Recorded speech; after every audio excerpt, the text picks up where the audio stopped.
All right, good evening and welcome everyone to Green White Checkered TV. Tonight we have the 2022 season season opener here at Area 51, Dark Horse Area 51 IndyCar Series. 100 laps at Homestead is the race distance tonight. Drivers putting down their qualifying laps right now to get things going, but as you can see, nice temperature, 65 degrees. Track temperature not too bad either there. So 94 degrees for the track temp, so it's going to be pretty nice weather. It looks like, 107 degrees track temperature. So we'll keep an eye on that throughout the course of the race as well. But watching practice looks like it's going to be pretty racy, but what we need to do is look into our season schedule for this season.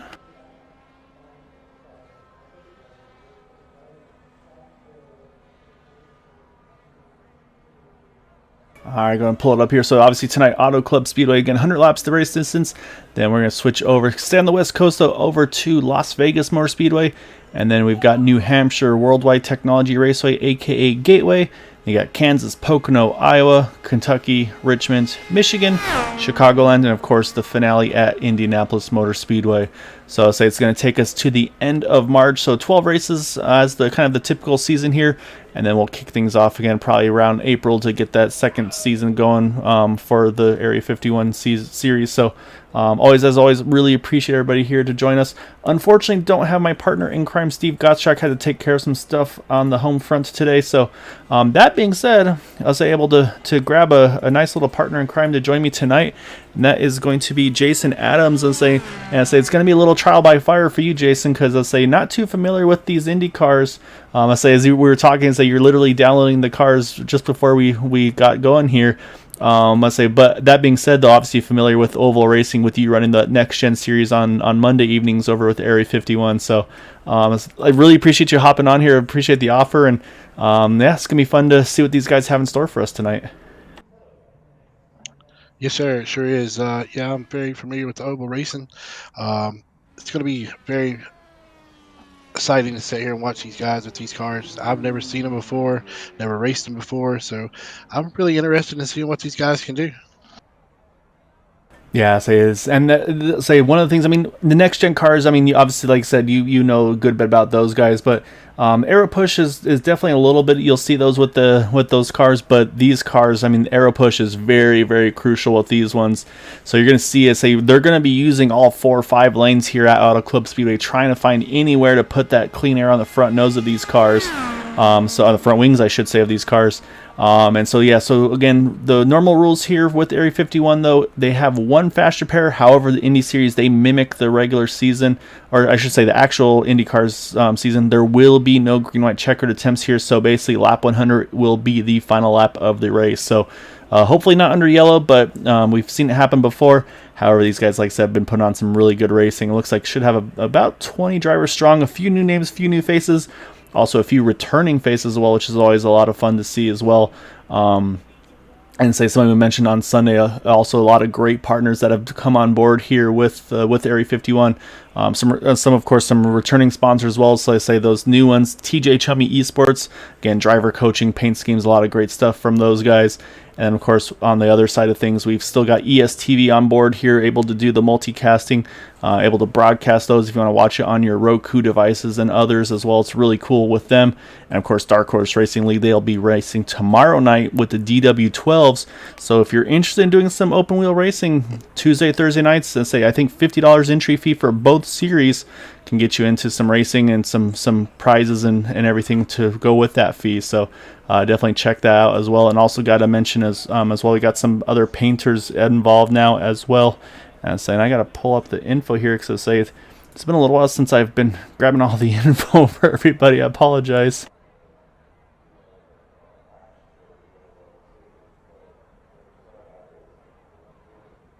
There it is. Levy Designs. Also, if you're looking for paint schemes, Les Levy has a Facebook page. You can search for Levy Designs. And then also LMC Gear, lightweight motorcycle camping gear.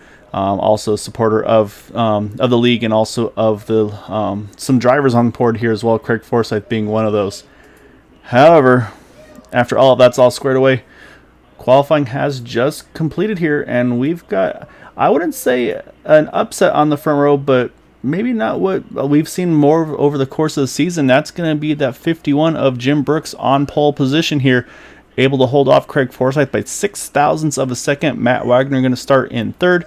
Then you got Jeff Heisung, Jim Herrick, Eric Peterson, Nick DeGroot, Charles Teed, Eric Schaus, and Alec Coates rounding out our top 10. 11th and 12th, you got Yari Brubacher, Andrew Wood. Then you got Gary Corley, William George, Chummy Miller, Jack Walls, Joseph Morales, Scott Rankin, Anders Arhus, Thaddeus McMurray, and then Dustin Lamb and TJ Allen starting in 21st and 22nd. So it looks like 22 cars taking the grid. And yes, Rachel, glad to have you back. Glad to have you back. Actually, I'm sorry, Dr. Schaus, welcome back. Good to have you here as well. So definitely always enjoyed having you part of the broadcast as well. So so say you're gonna get some trial by fire here though, Jason. I said these guys gonna get gridded up here and get going in just a bit, 100 laps. I've been hearing fuel window, and that's again. So these Indy cars, the next gen cars or stock cars in general, pretty much you can adjust the brake bias in the car. That's all you can really do. These things, you can do a lot of tweaking to them. Of course, the brake bias. However, you can also adjust the fuel map in these cars. So obviously, fuel map 1, full rich, going to be burning the most fuel. However, you can go down to map 5 under green flag conditions. If you can hold the draft, will allow you to save extra fuel. If you can, like I said, maybe have to burn, maybe be on the throttle a little bit more, but runs that little bit leaner. And then, of course, they also have a map 8 under caution conditions as well. So it's going to be fun to see what they use there. And then they also have a few other tools, one called the weight jacker, which kind of just moves weight forward and backwards in the car. If you're getting a little bit tight, you can push that forward, loosen the car up. And then same thing goes as well, obviously, if you're on the loose side. But then there's also front and rear adjustable roll bars. So, I mean, these guys, there's plenty of buttons and knobs these guys can play with to really dial in the cars. Even for being a fixed setup, they got a lot of tools they can play with.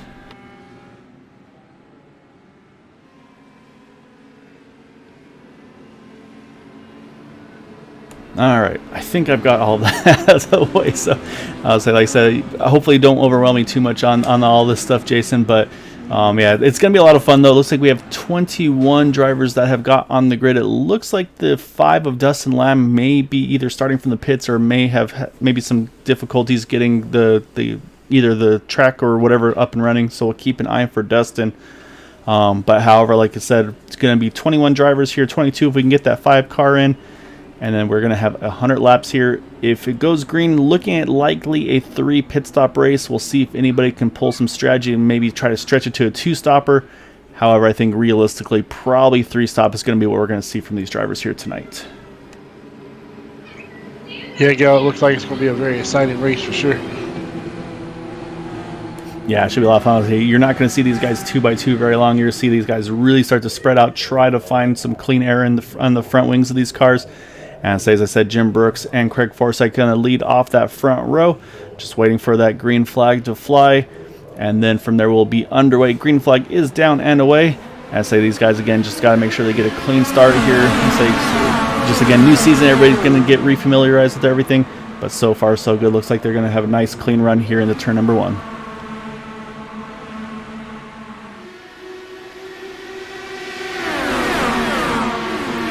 So far, it looks like low line going to prevail. You see Matt Wagner, he went from 3rd to 2nd. Now kind of peeking, thought about trying to make it 3 wide there. He's going to duck back in line. But again, you see moves up just a little bit, try to get that clean air. But it's Charles Teed who's making huge moves here.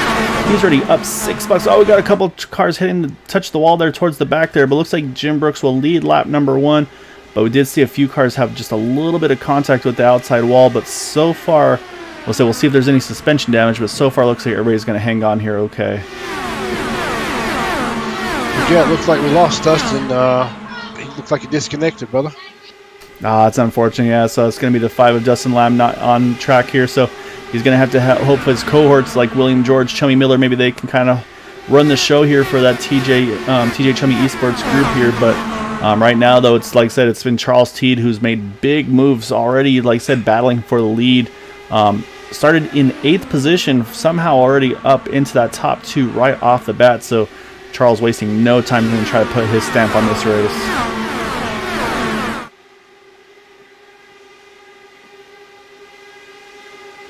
So this is where strategy is going to start to set in right off the bat, though, Jason. Like I said, a lot of adjustments you can make. You can go ahead and look at doing maybe, like I said, fuel map adjustment. Oh, as I said, big contact on the outside wall. Nick DeGroot in the wall there. I see other cars involved here. So you see a few trying to sneak on through. Eric Schaus involved. Trying to see who else was in this one. I trying to see who was that. Jeff Heisung also caught up. So some big names actually right off the bat here. Unfortunately, I said Nick DeGroot really won I believe our champion from last season. Or no, I'm sorry, I believe second place in the championship. He's caught up in a Jeff Heisung, one of our perennial front runners. Eric Schaus, always quick as well. Two of them having to take toes as well, so that's going to put them in a tough spot and lose that fast repair as well. Let's go back and try to find what exactly happened here.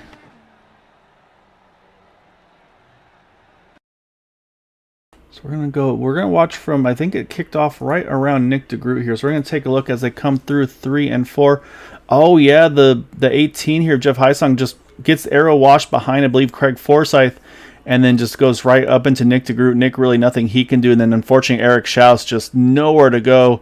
Kind of just lifts up a little bit off the nose of that of the 18 car as well. So that's where all those cars got that damage from, and you see the rest of the field trying to find somewhere to make some space to try to make sure they don't get caught up in this one as well. You see great heads up by, looks like the rest of the field actually, everybody able to sneak on by. So great heads up driving by these guys. So that's going to bring our first yellow out right around lap number 5. And we'll jump back live because we do have a few takers on pit road. Not too many, but it looks like Craig Forsyth going to lead the field onto the pits.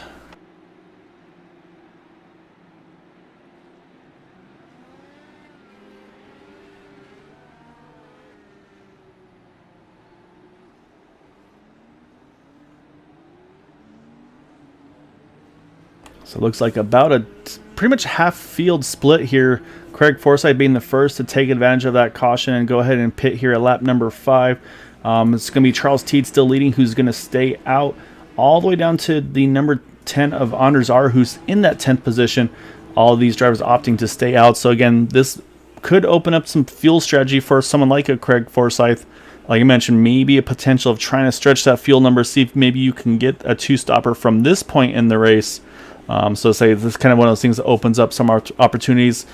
Should be a quick yellow here with this track being over 2 miles long. Usually it's pretty much the one and then you get the one to go. So the next question, of course, will be, does anybody go ahead and top off potentially, maybe get that little extra splash of fuel? So we'll keep an eye on that. And right now, still watching, looks like, okay, yeah, Eric Schaus is back out on track. I believe he's going to fall. He'll be sitting 1 lap down, if I'm not mistaken, having to take that toe. Same thing goes for Nick DeGroot. So those two will be fighting for the lucky dog position. However, Jeff Heisung was able to limp his car to the pits, which will allow him to stay on the lead lap. So that's going to be definitely a big break for that 18 car. Yeah, Gail, going back and looking in car from Eric Peterson, man, he's a wheel man. That was so close for him and almost ruined his night. Yeah, I mean, that's exactly it. These guys have to be really quick on the reaction times with these things sometimes. And I mentioned that drivers topping off. Jack Walls is one of those in the 83. And I say Jack is kind of known for being Mr. Fuel Strategy. So I think Jack's going to try to see if he can pull a rabbit out of his hat, maybe try to do some strategy. Because like I said, these guys do have a tendency of running these races pretty green. So say it's definitely, I think, worth the gamble of saying Jack, I think, also, like I said, one of the best at saving fuel. So going to be fun to see what he's got in store for us. However, like I said, lights are off of the pace car. And again, IndyCar rules here. Single file restarts here, and it's going to be under the control of Charles Teed. So basically, once he's ready, he can drop the hammer, and then it's up to the field to try to react and get going on time there. And of course, then also to be careful is when you get those single file restarts, the accordion effect is always a risky proposition. So these guys got to make sure that they kind of time their restarts and not get into the back of one another. So you might see a few drivers jump out from line to line to just kind of get a little more visibility, make sure that they can kind of see where those other guys around them are. Yeah, it's going to be fun seeing these guys that was involved in this wreck, took the fast repair, try to get back through the field. Got some fast guys back there, it looks like. Yeah, so definitely some really quick drivers that are caught. As you see, there goes Charles Teed down and away. And it gets a nice little breakaway, goes straight to break that draft, try to kind of shortcut that front stretch there. And it looks like overall, though, a good start here. So I think everybody's going to get away okay, nice and clean. But yeah, it's going to be interesting to say because it's going to be a fight between Schaus and DeGroot to try to be in that lucky dog position with that potential of a caution. So I think that's going to be as big of a battle as we might see up here for the lead of this race.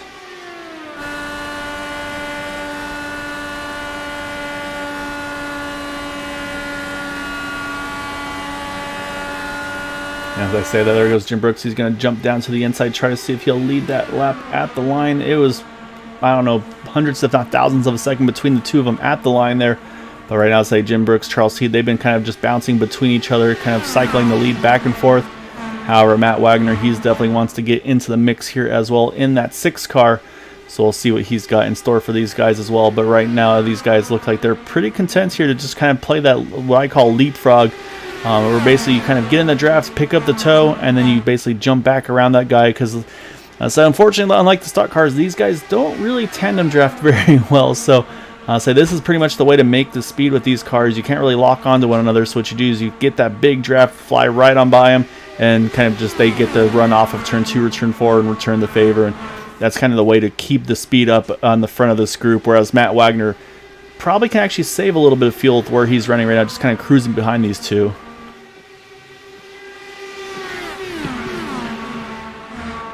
Like you mentioned, some great hands by Eric Peterson in that purple 36 car. He is up into that 4th position. And we do have a handful of pretty big movers here. Obviously, like I mentioned, Charles Teed, he's up 7 spots into the lead. But a few drivers we'll definitely be watching are going to be Andrew Wood. He is definitely one to watch week in and week out. He is also 7 spots up into that 5th position. Same thing, Gary Corley in the 7 from up into that 6 spot, 7 spots gained for him, as he's working on trying to make that 8 as he works around Andrew Wood here. But looks like he's, as I said, a little bit of contact. He washed up a little bit, catches the 64 car. The 64 gets a piece from behind there. And that looks like that broke the right rear suspension of that car. That tire, you can see it just flopping around. And unfortunately, Andrews, yeah, you can see just that car not going to move, but he's off the track, so there's nothing he can do. I think it was William George that may have just got a piece of him. Now the question is how his front end plate is on that wing. It looks okay, but unfortunately, just bad luck for Andrew Wood there. Just kind of unfortunately, just got kind of that arrow push up into from Gary Corley, and then again gets shot from behind as well while we were watching that, and just now has to take a tow, and now it's going to be sitting multiple laps down as these guys continue on at about 200 and probably 220, 230 miles an hour. Yeah, I've been sitting here watching these top 3 cars up front, and we've had some pretty good lead changes back and forth. Looks like we've had about 4 lead changes in the past lap and a half, and it looks like they're going for another lead change now as we speak. Yeah, so I think you're right. I think we're going to probably pretty much be seeing 2 lead changes every lap between the 2 of these guys, but now you see Matt Wagner, he's really closed the gap. I think now, like I said, it looked like he was just kind of cruise control, but now it looks like he's really starting to pick up the pressure on these guys. I think he might try to join the mix here if he gets the opportunity to. Like I said, finding that clean air is going to be paramount. You see he cuts it straight down to the inside, try to find that clean air on the front wing, and now he picks up that double draft, if you will, off that 5 and the 50, I should say, and the 51. I think that might be the first time we haven't seen the lead swap on a straightaway there, though, on that backstretch there where Jim did not get around Charles Teed. So we'll see if he goes around this time or not. But looks like now Jim looks like, yeah, I think he's content now. Maybe he's going to try to save a little bit of fuel. And look at Matt here. He's going to get a 2-for-1 there. Just swings by both of those guys. And that just shows how powerful that draft can be. And so, like I said, these guys are going to play nice right now. But you know when it gets down to that closing laps, these guys are going to definitely be playing a little bit more aggressive. But as I say that, we got a caution out. It looks like it's for Eric Schaus. Oh, yeah, he's stuck up in the wall here. And he's unfortunately had to take a tow, and that might be an early retirement for that 72 because I believe that was his second incident and probably out of fast repair. So we'll go back and take a look to see what exactly happened to Eric here. So he's on his own, so wondering maybe just misjudged turn 1 or maybe a hardware failure. So that car just kind of stays up against the wall, and yeah, I think maybe either try to enter a little too high and just caught the outside wall, or just maybe the wheel maybe had a little bit of difficulties. But unfortunately for that Hot Wheels car, that might be his evening retired early tonight as he gets stuck up against that outside wall. Just just pretty much pinned up to it. So that's going to bring out the yellow, and that's going to be a huge break for Nick DeGroot, as that should put him now in that lucky dog spot.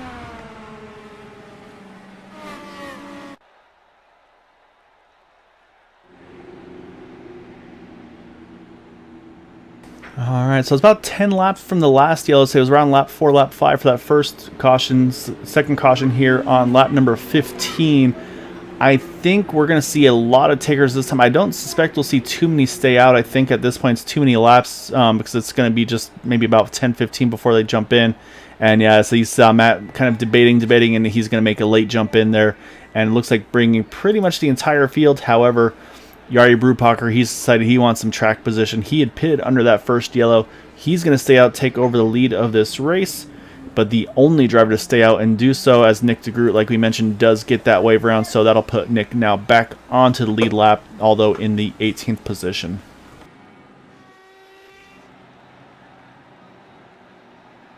Hey, go. Just let's take a moment real quick. I've never raced these cars before, just in case we got any new viewers tonight that might be interested in joining Area 51 or interested in driving these cars at all.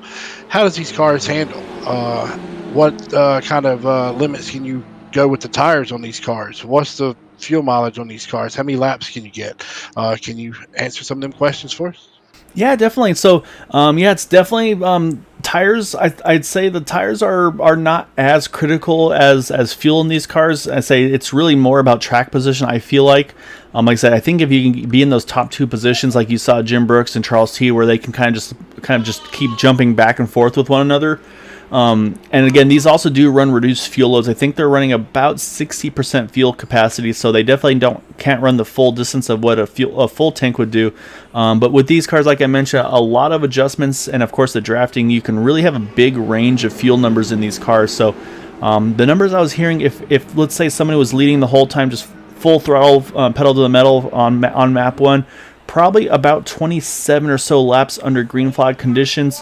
However, for those drivers that are trying to save fuel, like I said, maybe going to that map 5 running as lean as possible, you might see those guys get into like a 30-32 lap window. Like I said, maybe even getting like 5 or so laps off those ones, being very aggressive and just leading the race. So that's what's really neat about these cars, is there's a lot of wiggle room, a lot of strategy that can be played with. Do you want to be up front controlling these things, or do you want to maybe be further towards the back and just go ahead and try to save some fuel and try to kind of jump some guys in the pit stop? So and then yeah, on the tire wear, it's obviously track dependent. Auto Club definitely is a little bit more abrasive, but you will see from time to time drivers gamble and try to save some time on a pit stop, because 4 tires and fuel with these cars is usually around 8 to 9 seconds. So if you just maybe need to get a couple gallons of fuel, I could turn that into maybe about a 3-4 second pit stop. So you say might save you about 5 seconds over those cars around you that maybe take tires. So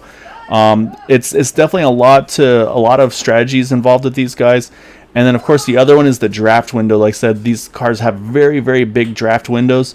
About 1.5 seconds to 1.8 seconds, somewhere in that. If you're in that range, you're going to be catching that draft of the car in front of you. So that's another reason why these guys, if they can get far enough out to maybe break away from the draft, that's where you'll see some of those strategy calls come into play. So I said we're going to be at 17, coming to 18, so we still got about 83 laps to go here. So I'm trying to run the quick math in my head, but I feel like it's probably still, it's going to be tight, I think, for a 2-stopper here still. But I think there are going to be drivers that will try to pull it off if they have the opportunity. We go. Looks like we're going green. Yeah, we are. It looks like Yari's opted to wait a little longer here, and now he's down and waiting. You can see this time the field definitely more bunched up than before. And I think that's just everybody was ready for that green flag there, and so you see Jari Brubacher right off the bat here. That being said, actually, he's got a couple lap cars in between him and the leader. And you see right there, Andrew Wood, actually, he's going to jump now around and take the point here at the moment. So what this does for Andrew is this basically takes one of those laps he's down away, which was waiting for the timing and scoring to update to see exactly how many laps down he is. And it looks like he's sitting at 2 laps down at the moment. So I believe if he can get around this car and get that timely caution, that could actually put him just at 1 down. And if that caution came out when he's ahead of that leader, he could actually wind up getting both of his laps in one shot. So it's definitely going to be in Andrew's best interest here to try to hang on to this track position, hang on to that lead in front of these guys behind him. I say he'll definitely be one rooting for that yellow here.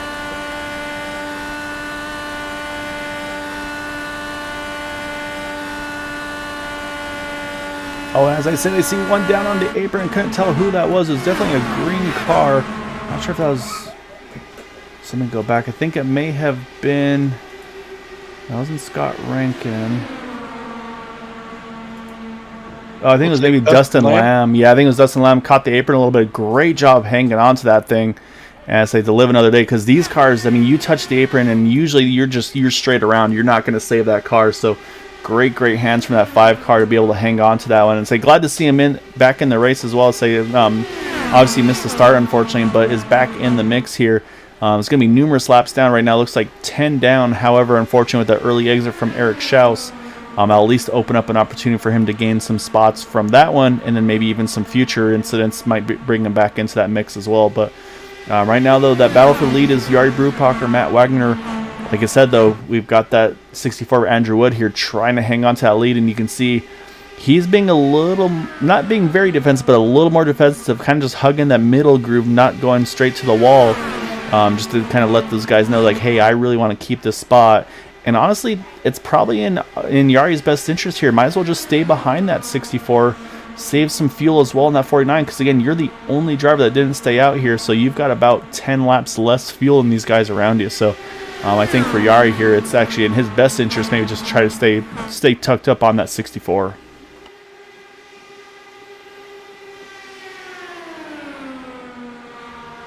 So things are a little single file out here, so let's actually run through the field. So right now our Jari Brupacher, our leader, plus 10 from his starting spot in the lead. Right behind him, Matt Wagner in that number 6 machine. Started in 3rd, currently running in 2nd. And actually Nick DeGroot looks like, I think he's either, oh, I think he has a connection hiccup, okay. I thought I saw him hitting pit road. We got Charles Teed in the 3rd position. We saw him make that huge charge at the initial start of the race. And then 4th, that 36 of Eric Peterson. That's how you caught him making that great save earlier to avoid that incident as well. And then right behind them, so we saw Jim Brooks, pole sitter, let a couple of laps in, actually just kisses the wall there after turn number 4. That may have been a hard enough hit to affect the handling of that car, so we'll have to keep an eye. He's going to have to try to limp this thing along, though. But that car is going to probably be a bit of a handful to drive there. And the car we saw passing when that happened, so now moving up to 5th is that 27 of Craig Forsyth. And then 6th is Gary Corley. And then we talked about William George a little earlier. He's worked his way up into that 7th position. And you see Jim Herrick here in 8th. And Scott Rankin now up into that 9th spot. And yeah, I think Jim is definitely hurt. And yeah, he's going to have to hit pit road. He knows that was too much of a hit there. So this is an unscheduled stop for that 51 machine. So this will put him most likely a lap down. So this again, I talked about strategies on tires and fuel. So this will be his fast repair. But what he could look at doing is maybe just taking tires off and just getting that splash of fuel in that fast repair. Save a couple of seconds off your pit stop, and maybe that'll help him stay closer towards the lead lap here. Hey, Gil, does this series here have the lucky dog? If a caution does come out, you think he can get his lap back? Yes, sir. Yeah, they definitely do, and yeah, I think that's going to have to be what he's looking for, because I say right now he's sitting on pit road. The field's already swung on by him. Now he's down and away, and about an 8-second stop. So to me, that says that's going to be 4 tires and fuel on that pit stop. So what he does have going for him right now is the fact that he, I believe, is the first car 1 down, because again, Andrew Wood is kind of on the tail end of 2 laps down. Right now is 1 lap down on the numbers, but is right on the edge of that 2 down. But I'm going to jump back behind him, though, because we've got a really good battle here going on between Charles Teed, Matt Wagner, now Craig Forsyth. These guys are jumping lane to lane, trying to find that track position, trying to find that clean air to put on these front wings. And yeah, they're almost going no holds barred right now. They're definitely being aggressive here. Yeah, you're exactly right, though, Jason. Though right now, the lucky dog is pretty much Jim's best bet here to get back on the lead lap, as he's about half a straightaway behind the last of the drivers here on the main draft pack. So he's just going to have to basically kind of hope for a timely yellow while he's still the first car 1 down, and see how everything shakes out. But yeah, right now he's in that spot. Andrew Wood, like I said, he's kind of on the tail end of 2 down in that 64 car. As I say, I think these leaders are opting to just go ahead, and it looks like we're kind of in that point of the race where some of these leaders are just opting to be a little bit more, a little easier here. Maybe try to save that little bit more fuel in these cars. Of course, as I say that, we see Craig Forsyth trying to go after Charles Teed there for that third position. But yeah, it looks like I think these guys have mellowed down just a little bit from what we saw those couple laps ago. So I think there's probably some fuel strategy going on board right now.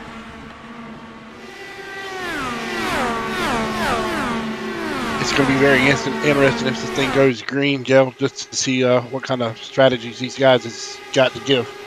Yeah, exactly right. So the one I'm going to be watching, actually, I should say that while we're watching a little further back there, Matt Wagner's actually taking the point now away from Jari Brubacher, so move that 6 car to the front here.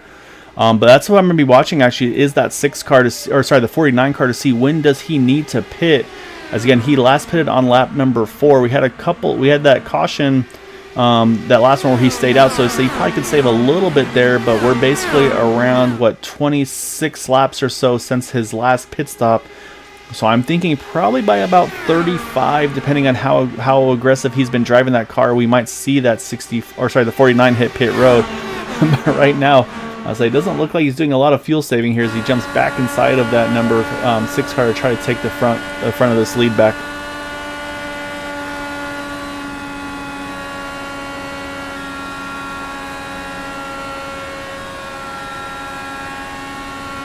I'll keep running back a little bit for us. I kind of cut off there for a moment with the pit stop. In the 10th spot now is the number 3 of Alec Coates.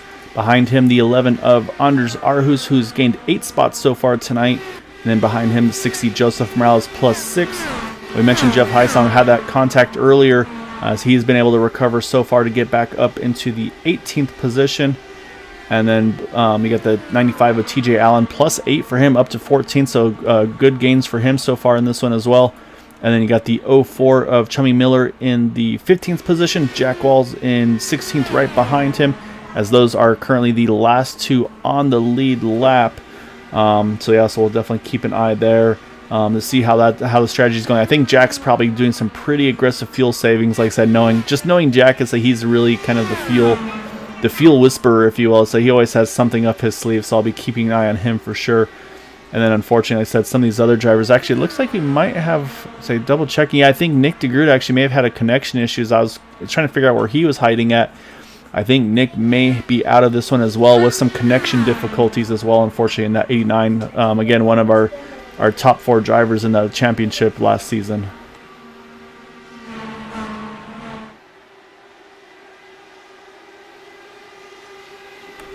Yeah, I've been sitting here watching Jim in the back here. He has no drafting help at all. He's out there running by himself. It's very unfortunate that he got in the wall like that and had to take the pit stop. I'm just kind of worried that he's fixing to go another lap down if we stay green. I know Jim's probably sitting there wishing for a caution. Yeah, it's a tough spot to be in. When you're an administrator but also a racer, it's like, man, I want these races to be clean and green, but I could really use a yellow right now. So you're kind of torn between a rock and a hard place sometimes when you're in that position. But you're right though. Yeah, he's pretty much stuck on his own. I'm going to look at his lap times compared to the guys around. Because last time by, he's actually running pretty good laps. It looks like in relation to the leaders. Last time by, Jari Brubacher was a 32.48. Jim Brooks was at 32.65, so just only about 0.2 off. But honestly, the laps you should be comparing are with Andrew Wood, who's a 32.61 to Jim's 32.65. And actually, as I said, here comes Jari Brubacher. We're talking about the fuel window. Here he comes, lap 35. Had last pitted at lap 4, so with the yellows coming at 36. So yeah, it's basically about that 32 laps, if I'm not mistaken, somewhere in that range with the yellow. So yeah, I think that's going to be the window we look at. It's probably about 30 or so laps of fuel. So this will be the next question, of course, too, is can these guys make a green flag pit stop without going a lap down? Because that's going to also kind of shake up the running order potentially. So I'm watching Jari. He's in his pit stall now, and he's just now leaving his pits. And the leader's going to swing right on by him. So actually, this is going to this is the danger spot for Jim here, because now Jari is going to be sitting in that first car one down position. In that 49 car as he leaves pit road as we're talking about that. Whereas as he's through turns 2 right now, Jim just entering turn number 1, so Yari's easily going to be in that spot. And he's also going to tack onto the back of this draft here, so he's going to be able to get up to speed right away.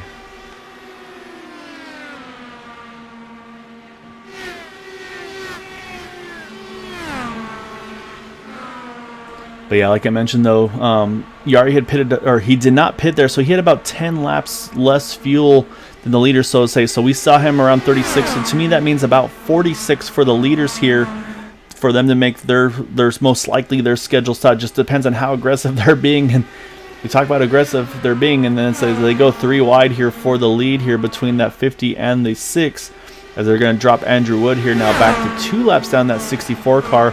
So I'm curious to see what's Andrew's response to this, as you saw him try to peek to the outside of Teed, but just wasn't enough room, so he's going to have to tuck back in behind that number 50. Yeah,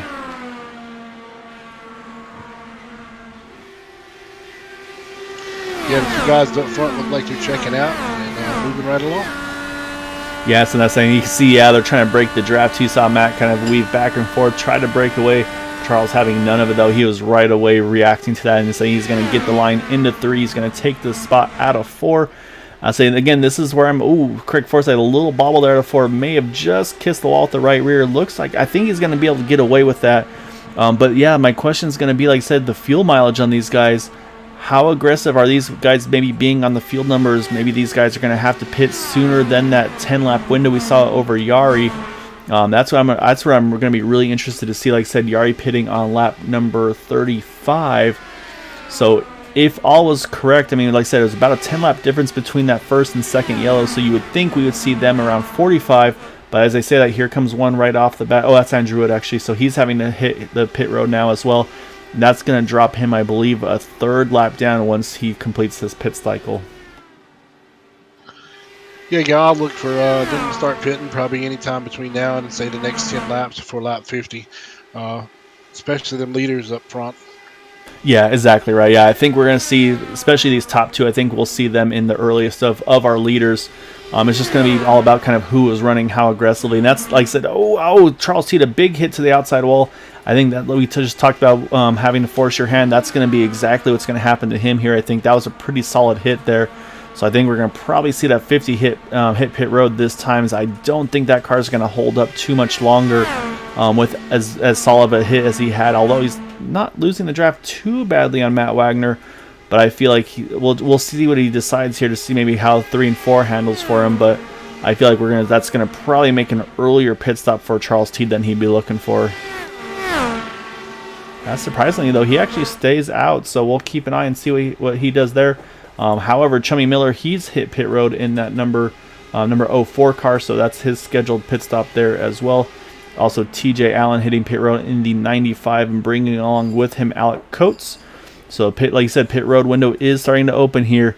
And so far, they are looking at like they might hit that 10-lap window, but I'm honestly impressed that Charles Teed is able to hang on to that car like he has.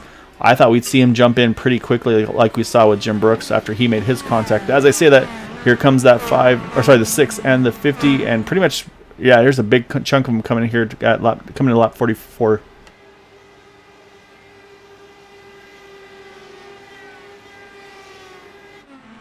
So that's going to cycle Scott Rankin to the lead here in that 156.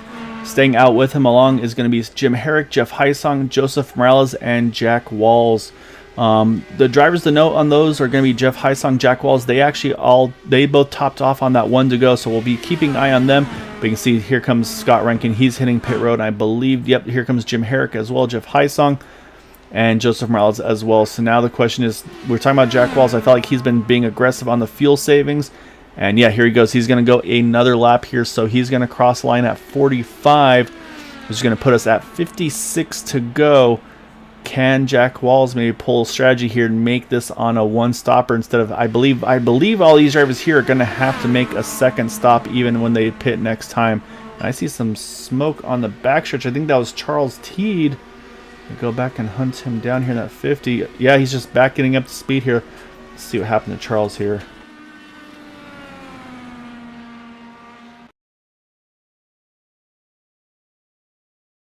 Oh, he just caught the apron there, caught the banking, I should say, coming out of the pit exit there. Loops the car around. He caught the pit cone as well, but I think he's going to get away. We'll see if he has to serve a pit penalty potentially or not. But yeah, pretty much just a couple 360s and gets going again. So not what Charles T is looking for. It's just kind of from bad to worse over these last couple laps for him.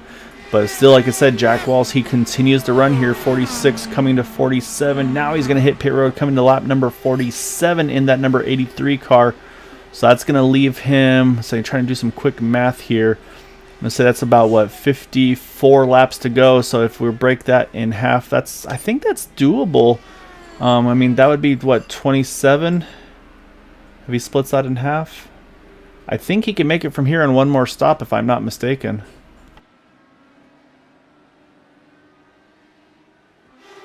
However, while he hits pit road, there goes Jari Brubacher taking over the lead of this race. You just have to wonder, too, Jack has to be careful not to have lost too much time running that fuel strategy. But that's put the 49 back out in front. Again, Jari had pitted about 10 laps earlier. Actually, looks like about 8 laps earlier than Matt Wagner. And so these are going to be the drivers 1, 2 right here. So we'll keep an eye. And right now, say we're approaching the halfway point. Let's say pretty much the field here all completed their pit stop cycles. And then with the cycles complete, what has happened, though, is it's now put Jim Herrick in the 40 car as the driver in that lucky dog position as the first car, 1 down. And then it's going to be then Alec Coates is the second car, 1 down. Actually, no, I'm sorry, now 2 down, actually. And trying to see where Jim Brooks is in relation to all of this. Oh, he's off sequence right now. Okay. Right now, Jim's showing in the 7th position. But again, last pit on lap number 24. So probably not too far away from having to make his next pit stop as well. Howard, this could work out, honestly. Because to say he's going to be in the window too, or he can make it after this stop. He can also make it on 1 more. So it just depends on the rest of the field where their pit stops are going to cycle around. Yeah, I see Jim probably coming in probably the next 10 to 15 laps if we continue to go green. Yeah, I think we're actually, honestly, I think actually probably even closer than that, because he's probably had to be pretty aggressive on his fuel numbers, like you said, being by himself earlier. So I'll be curious to see when he hits pit road, because like I said, he pitted on 24 and we're on 49 right now, so that's about 25 laps or so. So I'm thinking, yeah, probably, honestly, even probably within the next 5 laps maximum, we'll see him in. So right now, though, so what I do want to look at is, I'm trying to find where Jack Walls is. I want to try to look at their pit strategies here, see if it'll show me what Jack's got going. And no, it's not going to tell me, of course. But right now you can see the window difference, though. You see Matt Wagner at 43, Jari Brubacher 35. Pretty much everybody's right around that 43. Then you see Jim, of course, that big outlier there at 24. And then Jeff Heisong a lap 44 as well. So Scott Rankin, Jeff Heisong, they went 1 lap further. But I'm not sure if that's going to make enough of a difference for the fuel difference. And the gap right now is right now it's Matt Wagner and Jari Brubacher. But yeah, as I said, actually, yeah, here comes Jim Brooks now hitting pit road for his stop. But yeah, I'm watching who's joining the party there again, and that's going to be that 64 of Andrew Wood trying to get back to that. I think get back to 1 lap down if he can stay in front of that 6 car.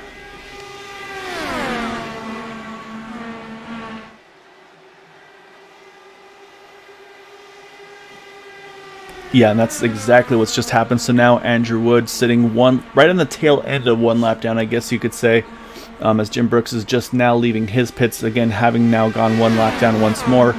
So yeah, so right now on the Lucky Dog battle, I believe sitting in the ideal position is going to be between, I think, Jim Brooks and Jim Herrick, if I'm not mistaken, as Jim just now comes out of turn number 2. And there's Jim Herrick actually right behind him. So that's going to be the Lucky Dog battle at the moment, is that 51 and the 40. And there's only kind of a couple seconds between the 2 of them.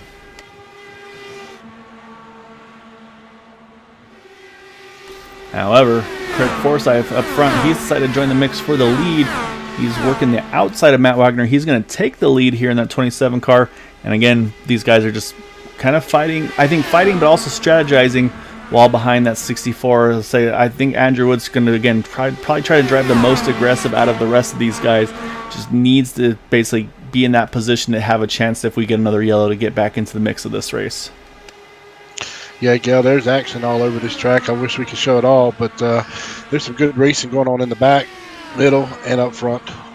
Yeah, exactly right. So you got Gary Corley right now working with Jeff Heisong. They're just a couple of tenths apart. And the same thing goes with Joseph Morales and Anders Arhus. These guys just about 3/10 of a second apart. And so we got some teammates battling as well. You got Shomi Miller, TJ Allen right here, 13 to 14, like you said.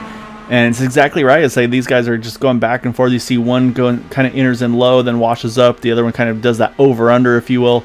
and these guys just going back and forth. And I say, and that's what's fun about this is that you got little fights all over the place. And yeah, you're right. I wish I kind of had some more abilities to show a little bit of everything right now. 'Cause like I said, we got a good battle here, 13th and 14th, 8th and 9th. And then also, actually, I'm going to jump a little further because here goes Scott Rankin. He's going to work himself up into that 4th spot. So actually, Scott, like I said, he went that 1 lap longer, but he's actually got back into this lead draft right here. So he's going to be in the thick of this as well. That's going to give us 5 drivers, it looks like, in this lead battle right now. The one potential question mark is Jari Brubacher, like I mentioned, not pitting under that yellow at around lap number 15, I believe it was. So he's about 10 laps different on fuel, but we've got a nice little train up front here now. Rico, do you see maybe next pit stop, these guys maybe taking 2 tires and trying to finish the race out, or how you think that's going to play out? Nah, I think next up we'll definitely see 4 tires, I think, for pretty much everybody. I'll say, because that's as like I said, for those that maybe aren't familiar with Indy cars, you really have only 2 options. It's either tires or no tires. These guys, just the way it is, they have enough crew members to basically just basically do all 4 tires at the same time. So I think these guys are going to have to pretty much fill these things to the brim still, and even then I think it'll be a question mark, can they make it to the end? So yeah, I think all of these leaders are going to be doing the 4 tires and fuel.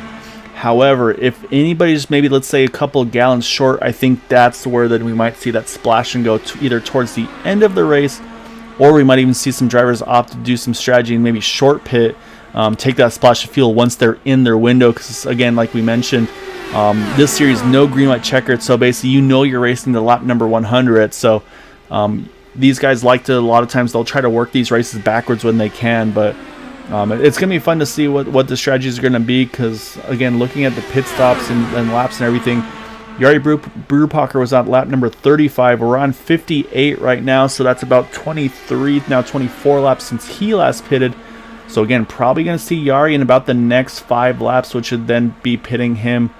And I think, like I said, I think outside of the window to make it to the end. So really, I'm going to be paying a very close eye to see maybe who pits with, if you get to maybe 30 to go, I think you have a really good shot at making it to the end without too much drama if you still go fuel safe. But I think any further than that, I don't think these drivers are having a fuel to the end. So really the one that's really on my radar is Jack Walls. He pitted at lap 46, about 2 laps later than the drivers that went out the longest. And he's been definitely driving the most patient of all these guys. The only concern I have for him is he's about a half a lap down, so you just have to worry if he's been saving too much fuel and losing too much time to do so, where it might offset the gains of reducing that 1 pit stop. Well, one thing these guys will know, that this race is going to be over at lap 100, and they don't have to worry about, oh, do we have enough fuel to make that green-white checkered. So that's one less thing off these guys' mind. Yeah, exactly right. Yeah, so it takes that little extra math out, like you said, with those next-gen cars, the Super Speedway Series that we also run with Area 51. And you'll see that. You'll see drivers pit. You're like, okay, they're in the window, they can make it to the end. But then they wait like 2, 3, 4 laps before they pit. And sometimes like, wait, why are they? Oh, yeah, that's right. They need to save just in case, because... And it's not just 1 green light checker. There's 3 attempts should they need it here with Area 51 for the next gen, for the trucks, and then for the Super Speedway Xfinity. So there's a lot of potentials for those, and that's why you see those strategies come into play. But with these guys, like you said, they know the lap they're racing to. They're going to 100, and so they can pretty much just set their fuel marks exactly there. But right now, I think they're a little bit preoccupied with these battles that they've got going on.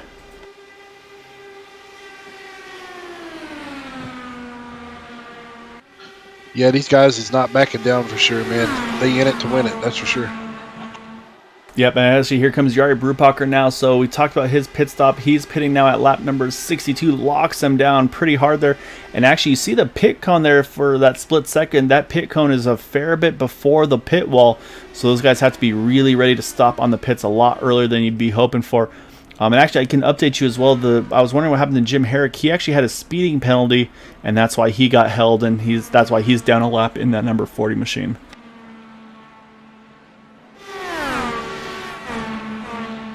However, up front, though, Matt Wagner's starting to build a little bit of a breathing room right now. So he's got traffic behind him with Andrew Wood, but again, that's not for the lead. So honestly not in a bad spot right now if you're that 6 car. So you've got a little bit of margin to third or to second place of Craig Forsyth, about 1.2 seconds. So I think Matt right now, I almost running this might be an opportunity for Matt to maybe just cruise behind that 64 car, save that little bit of fuel, maybe get one more lap out of it, and then see what you have in store. Because while the guys behind you are in draft range, I don't know, I feel like he's in a pretty good spot, but looks like he just wants to keep that pace high in that 6 car. And I'm thinking this again might be the tale of two strategies here. Maybe these guys, some guys are trying to back it down a little bit, try to run that field number. Matt thinking nobody can make it, so he's just going to stay on the full aggression. As we're at 36 to go, like I said, I think about 27 laps was the full rich, basically like full send mode. That's about how far you could go. So I'm going to be very intrigued to see how far these drivers can make it before they have to make their next pit stop here.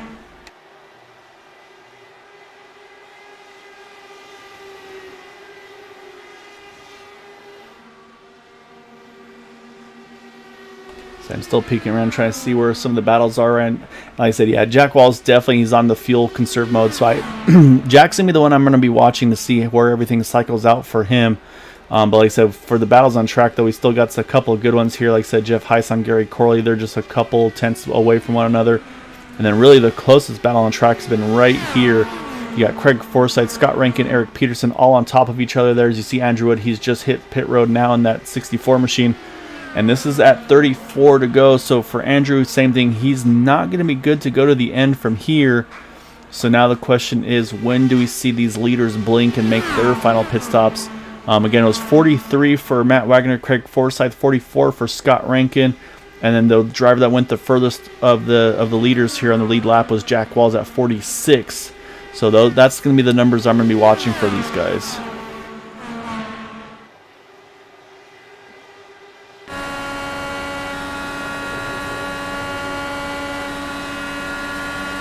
So there goes Scott Rankin. He's going to swing around that number 27. He's going to move up into second position.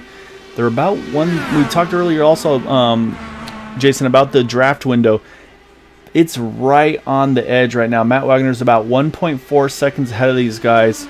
Scott Rankin, Craig Forsyth, they might have to work together here to close that gap a little bit, try to pick up that 6 cars draft.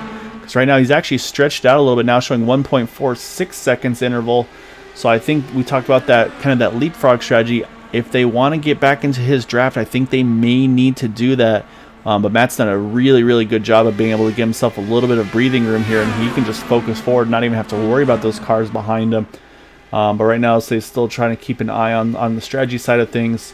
But so far, leaders have yet to pit here. We're going to be coming around to lap number 70, and this is going to be interesting because we're getting into that window. Actually, as I said, here they come coming to lap number 70 as we speak. So that's going to basically put them at 31 to go, and I think that just might be a little bit too far to make it to the end if you're these top these 3 drivers here pitting now. I feel a little better if you're these guys right now like Craig Forsyth, Eric Peterson. I think 30 could be doable. 31 might be a little bit tough. Yeah, it looks like we got the leaders coming on pit road now. Yeah, you're right. So yeah, you got Matt Wagner there, Scott Rankin, Anders Arhus, Charles Teed. They're all hitting pit road. Gary Corley's in as well. So you can see they're all starting to roll out now. So now it's just to kind of see who can hit their marks in and out the best. And Scott Rankin with a great pit stop. He's going to actually get side by side with Matt Wagner. He was about a second and a half behind on entry. They're going to come out right together. So that's a great job by that 156 car, apologies, to be getting in and out of pit road here. But I'm watching, though, Craig Forsyth. I think he's been working the fuel game here because Eric Peterson, I need to mention him. He's hit pit road in that 36 car. But I'm liking what I'm seeing out of Craig Forsyth. He's going to pit here coming to 29 to go. I'm thinking this is definitely a strategy that can make it to the end. Same thing with Jeff Heisen coming in with him. Then it's going to come to Joseph Morales, who's going to go a little further even yet still. And he's a little further forward as well than Jack Wall. So I think Joseph Morales is also in a really good spot here. Could make it to the end from this point in the race once he pits. Yeah, I was watching Scott coming out of the pits, and he hit the commitment cone, the blue cone coming out of the pits. I hope that doesn't throw him a penalty. That's a good question. I think if he hits the cone, it's okay. But I have seen before, though, these cars, they hit that cone, it will do damage to that front wing. So he's got to be careful about that. Looks like he's going to get away with it. But we're coming down to it. I mean, we've got 29 to go right now. As Joseph Morales, he's going to hit pit road coming to 28 to go. And yeah, I think that 60 car, he's in a great position here. Here comes Jack Wall's going to swing back around him. That's going to put Jack back into lead here as we get, like I said, 29 to go in this one. Sorry, 28 to go now. I think Jack Walls is for sure good to go to the end if we stay green.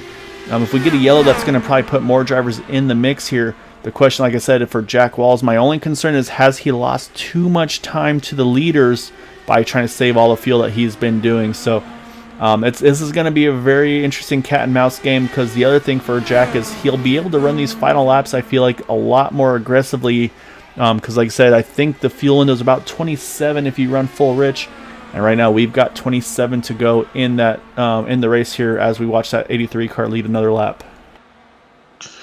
Great pit stop by Joseph Morales. He's just now coming back out on the track.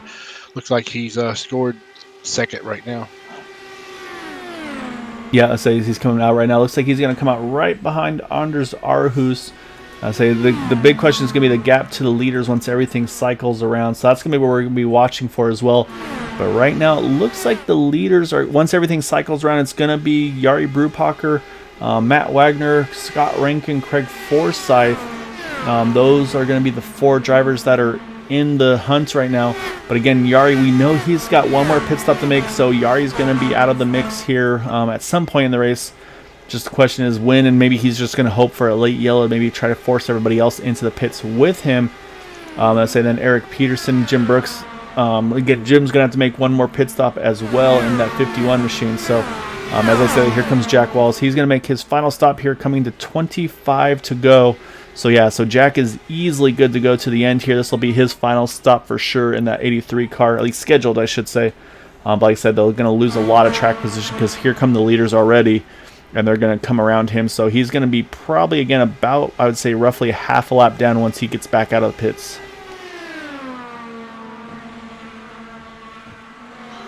Looks like we got Jack Walls back on the pits. Yep, exactly right. Yep, he's down and away already. That's his final service for the race. Oh, again, knock on wood, scheduled service for the race. I don't want to jump the gun there, but that's going to say he was definitely working the field numbers. Now he's just got to hope that things work out for him. So we're going to keep an eye on Jack and see where he cycles out. But it looks like, yeah, this is going to be a little risky for Jack, is the fact that he's going to still be on the lead lap, but not by a ton. So at this point for Jack now, he's just got to try to grab some gears and try to pick up that draft right there. But I think for Jack here, you're done saving fuel. You just go full rich and you let her rip and see what you got at the end of this race. So we'll kind of see where he winds up. But like I said, not too far ahead of the battle for the lead, which right now, again, Jari Brupacher in that position. And I think the gamesmanship is already starting to brew here. You see Matt Wagner, he's definitely kind of taking the notch down a little bit in that 6 car. I think Scott Rankin know they got to save fuel here to make sure that they can make it to that lap 100 mark. And again, Craig Forsyth, he's got 2 laps advantage on these guys. I think he can get away with being, I think honestly, once he's in his window, he needs to go aggressive. He needs to force their hand, make him burn more fuel. If he has the fuel to make it, he needs to force those guys to burn more to put himself in the chance to win this race. Yeah, I bet some of these guys did not realize this thing was going to go as green as long as it has since the last caution. But it's really going to bring out a lot of good fuel strategies and tires, and hopefully these guys will pan out the way it want to be panned out. Yeah, exactly right. So it's that risk versus reward. You just don't know which gamble is going to work. Is it going to be the fuel saving strategy? Is it going to be kind of being aggressive? And because I mean, you have options. You can be aggressive early. You could be aggressive late. You just don't know which is going to be the decisive approach to win this race. So, like I said, right now, I think Craig Forsyth, if we stay green, I think he's in the catbird seat in that number 27 car, because he's in the draft with these guys. And I think at some point, like I said, I think Matt and Scott are going to have to save a little more fuel. They have 2 less laps under green, or I should say 2 more laps under green than Craig. So Craig's basically got 2 laps of fuel advantage over these guys. And so I think, like I said, I think he needs to be the one to kind of push the pace here, because you can tell Matt's just on cruise control, I feel like, in that 6 car. So I think this is where Craig's got to turn the wick up here, get around them. And then, like I said, I wouldn't wait to the fuel number until it's time to go. I think I said, I think you set the pace here. You get around these two cars, you run as long as you need to save until you're in your window, and then just full rich, put it to the end and see if they can keep up with you. So if I'm Craig, that's my approach. I say he's a lot better at this than I am, so we'll see what he's got in store here as he's looking right now underneath Scott Rankin, trying to see if he can grab third spot. Yeah, we sit back here looking at Jack, seeing what kind of improvements he's made after that pit stop. He's currently 12th right now. He's actually chasing down TJ Allen right now for that 11th spot. Yeah, exactly right. Yeah, so again, and Jack pitted on lap 75, so Jack's easily good to go to the end. Honestly, a little surprised Jack hasn't got a little bit more aggressive here and try to get around these guys and just kind of set sail. Like I said, I feel like he's got the field to go to the end. Now, as I say that, he goes 3 wide here. I'll say that's going to try to get Jack, I believe, back into the 11th position here. Looks like he's going to clear as they enter turn number 1. The other driver that I feel like is probably good to go to the end as well as Joseph Morales, who's actually sitting in that top 10. However, he is about 10 seconds ahead of Jack Walls, so and that's going to be the question mark. Is like I said, if anybody has to take a splash of fuel, I mean, Jari Brubacher, we know his hands are going to be forced. He's going to have to pit. There's no question he's not going to be able to make it. The ones I'm going to be watching though is going to be that battle, second, third, fourth, and actually I'm going to start including fifth and sixth as well, because these guys are right about to get back into the mix as well. Eric Peterson, Jeff Heisong. They are in that draft window, so they can get up there. They just got to hit their marks and try to kind of avoid that arrow wash. So, honestly, it could be pretty much a 6-car race for the win here. But like I said, right now, the one that I still think needs to start to push his, basically force his hand a little bit more, I think, is Craig Forsyth. I want to see him start to work around these guys, because you can tell they're backing it down. But my only thought is maybe Craig doesn't want to pass them, because this is probably making them burn more fuel, as he now is going to get, I believe, around Scott Rankin to grab that third spot. Well, it looks like we got about 16 laps left, anything can happen between here and the end of this thing. Jim Brooks still looks like he's still on the point to get that lucky dog if a caution comes out. So let's see what happens. Yeah, that's a good point. I mean, these races, you never know until you get to that white flag. Then at that point, you know, okay, it's going to go at least green to the end.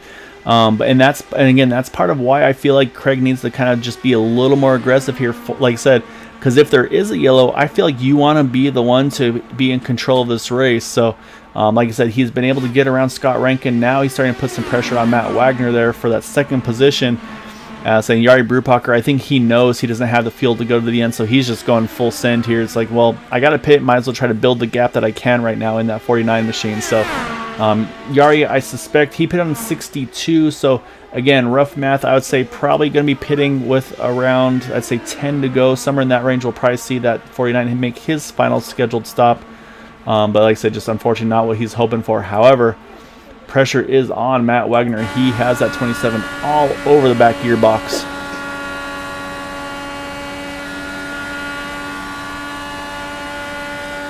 Yeah, it looked like these guys, since it's coming down like 14 to go, 13, these guys are trying to use everything they got to get where they need to go.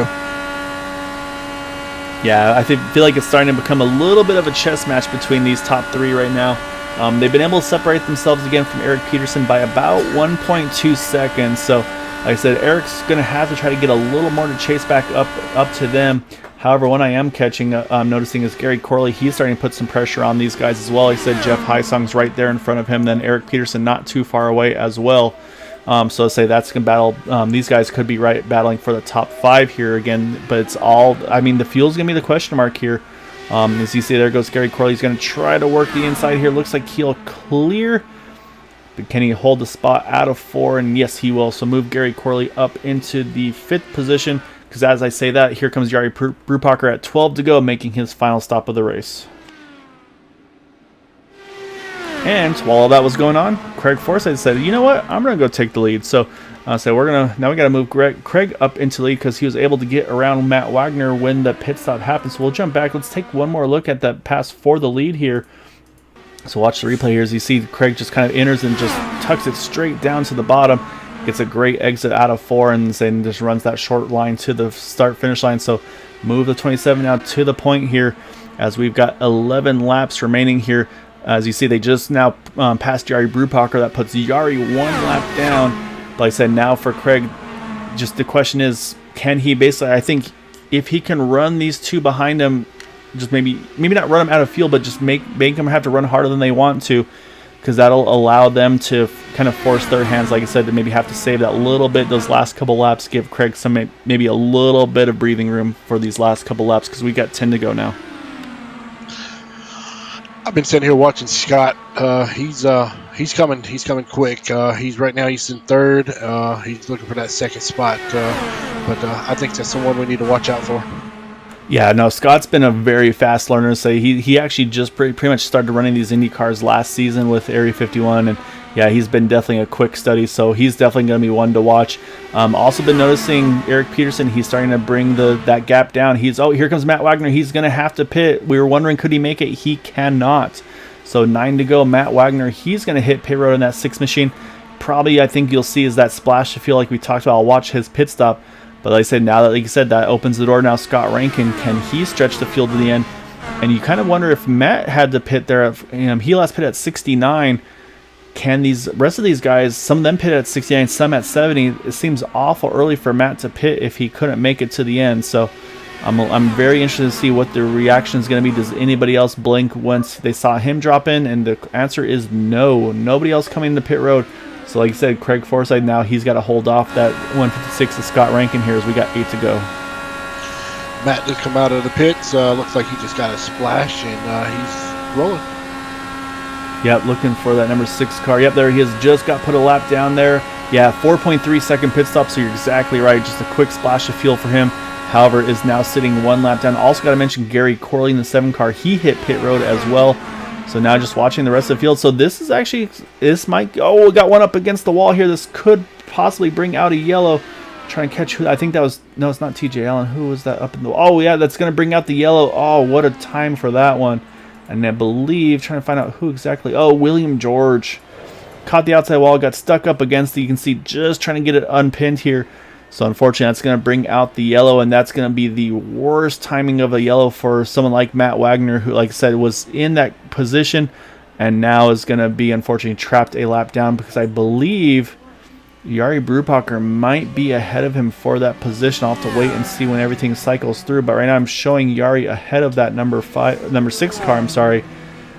So it's all to play for here. This is going to get very interesting, and that being said, we got that yellow with 7 to go. We will not be ending under yellow here. We will have a late race restart.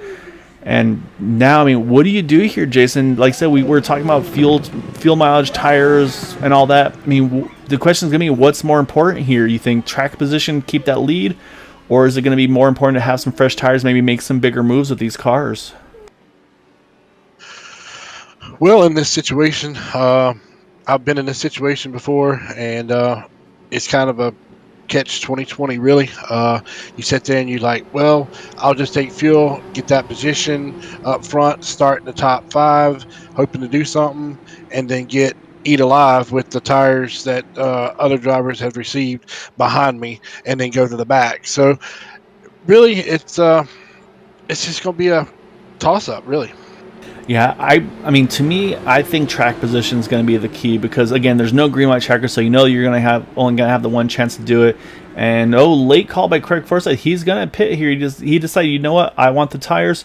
Scott Rankin says, thank you, I will take that. And I believe, even with that though, I believe that's going to still put the lucky dog to the number 49 of Yari Brubacher. We should see him swing around. There he goes. Like I said, unfortunately, I think that short pit strategy, but I don't think Matt had to pit when he pitted, but this is going to trap him 1 lap down in that 6 car. You know this is going to sting for him, because he was in a great position here. So we're going to have a late race restart here with, I believe, 3 to go once we get around here. So it's going to be Scott Rankin, Eric Peterson, Jeff Heisong, Anders Arhus, and we're mentioning that pit strategy running longer than everybody. Jack Walls in that 5th position there in that number 83. So he's going to be right in the thick of it with plenty of fuel, I feel like, to go to the end.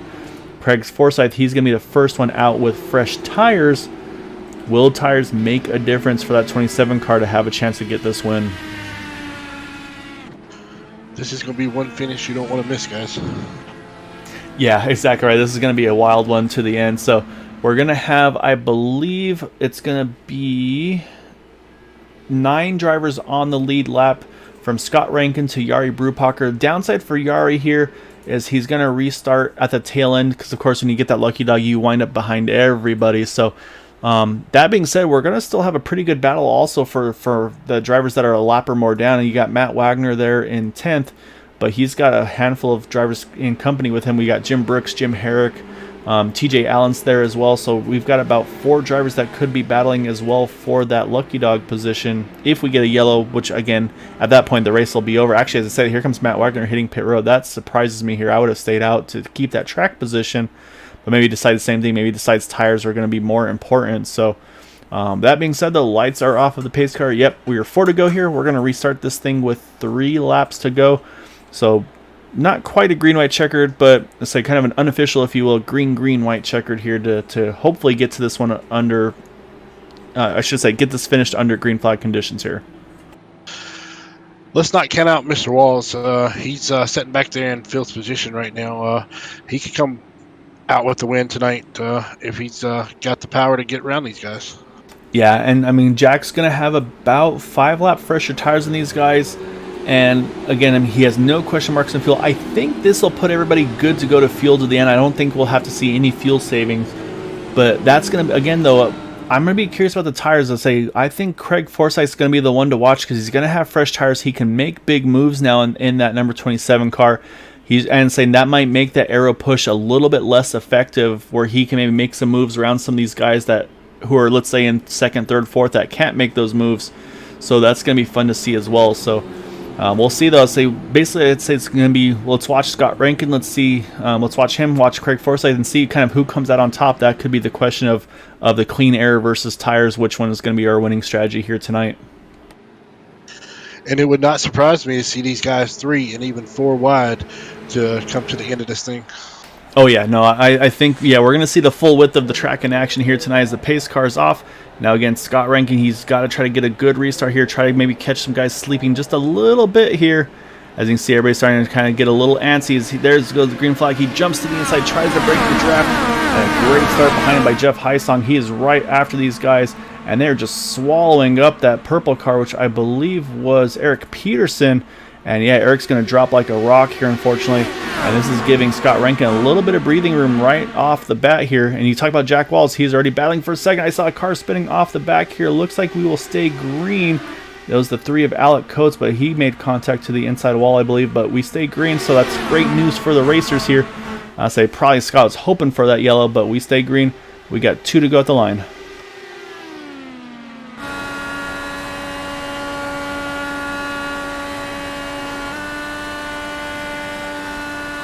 You can hear Scott just completely in the throttle there, but working the gears, trying to see what he can do.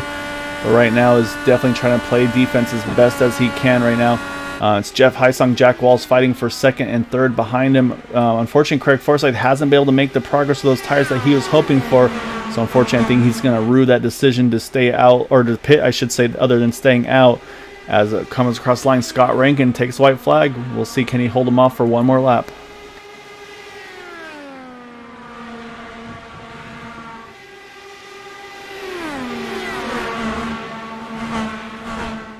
Oh, contact on the outside. You see Jack Walls, Charles Teed around. That's going to, let's say we stay green since the white flag. They're going to race it out here, but looks like Scott Rankin, he's going to be able to hang on to it. I don't see any moves here being able to be made by Jeff Heisong. And saying at this point, it looks like it's going to be who's going to grab that third spot. It looks like it's going to be Anders R, who says Craig Forsyth's got some damage to his car, but it's going to be Scott Rankin getting the win. And I say he was the one you were talking about to watch, and he's going to pull off the win here tonight over Jeff Heisong, Anders Arhus, Eric Peterson, Craig Forsyth going to round out our top 5. But we're going to jump back and look to see what happened there coming out of turn number 2 between Jack Walls, Charles Teed. That looked like it may have just been one of those arrow pushes gone wrong, unfortunately. So let's take a look, and yeah, you're going to see Jack up in the wall. Let's back it up just a little further here. Take a closer look here, but I think Jack just got, you can see the 83 car looks like already in the wash, unfortunately, I believe of Jeff Heisong. And as they come out of turn number 4 here, or sorry, turn number 2 here, you see, Jack, he has to try to roll off the throttle, still catches the wall. Charles Teed, so much momentum, actually ramps over the 83 car. He goes for a barrel roll there, and you see that's where Craig Forsyth, he caught a little bit of damage as well. And then the other driver's just trying to find a way to sneak on by there. As you see, Eric Peterson has to go again, makes a great move, goes straight down to the beyond the apron. But then you got Anders Ar, who's trying to work the middle there, and he's going to be able to sneak by and basically be able to benefit from all that and grab a third place after all of that one. But man, it was like you said, caution will change everything, and we got one with about 5-6 ago, and it definitely completely changed the outcome of that one. Absolutely. I was going back and looking at Jim Herrick and TJ Allen. They got in a little beating and banging going in the turn. Looked like TJ kind of slid up into Jim, kind of overdrove the turn a little bit there on lap 99.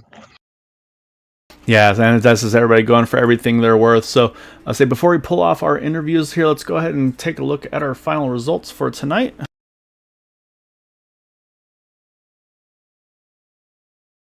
So again, getting the win is Scott Rankin by just under half a second over Jeff Heisong. You got Anders Ar, who's there in third, about 2 seconds back. Then you got Eric Peterson, Craig Forsyth. Again, I'm sure it's going to be stinging Craig a little bit. Still top 5, but you know he's going to wanted to have a chance at that win. Yari Brupacher, Joseph Morales, Jack Walls are top 8. Unfortunately for Charles Teed, that contact that's going to drop him down. Still winds up with a top 10 in the 9th position. And then Jim Brooks holds on to the top 10 there after having his early contact with the wall and just never had a chance to recover. Matt Wagner, early pit decision on that last pit stop may come back to bite him there, unfortunately, in 11th. Then you got Jim Herrick in 12th, TJ Allen 13th, Gary Corley, Chummy Miller top 15, Andrew Wood in 16th, Thaddeus McMurray in 17th, Alec Coates in 18th. And unfortunately, these drivers not having the nights they were looking for either. You got William George there, 19th, Dustin Lamb, Nick DeGroot, and Eric Schaus, 20th, 21st, and 22nd.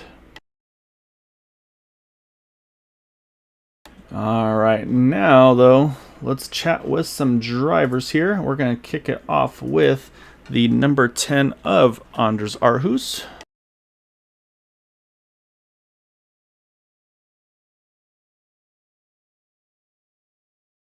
All right, so let's go ahead and pull Anders on in here.